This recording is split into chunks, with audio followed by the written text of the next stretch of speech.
Two lithium batteries. Same amp hours, different price and health. Which one wins? First, calculate present energy. Amp hours x voltage, x SOH. Then divide the cost by that number. That's your price per WH. Next, estimate remaining cycles.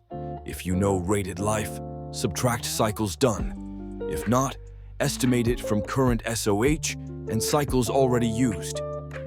Now, lifetime usable WH yield energy per cycle, X remaining cycles, X efficiency, at X depth of discharge. Final step, divide cost by lifetime usable. Whoa, lower is better. Battery X may look worse today, but long-term value often tells a different story. Two lithium batteries, same amp hours, different price and health. Which one's the better buy? For each we know cycles already done, cost and today's state of health, SOH. Both have the same nominal capacity in amp hours. First, what's the battery's energy today? Multiply amp hours by nominal voltage, then by SOH. Cost divided by that number gives USD per present WH. Lower is better, but this ignores how many cycles you've got left. Next, estimate remaining cycles.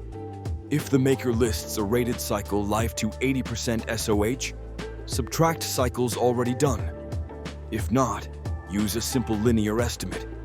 Cycles done times the fraction from your current SOH down to 80%, divided by how far you've dropped from new.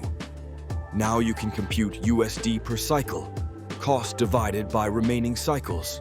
Two lithium batteries. Same amp hours, different price and health. Which one wins?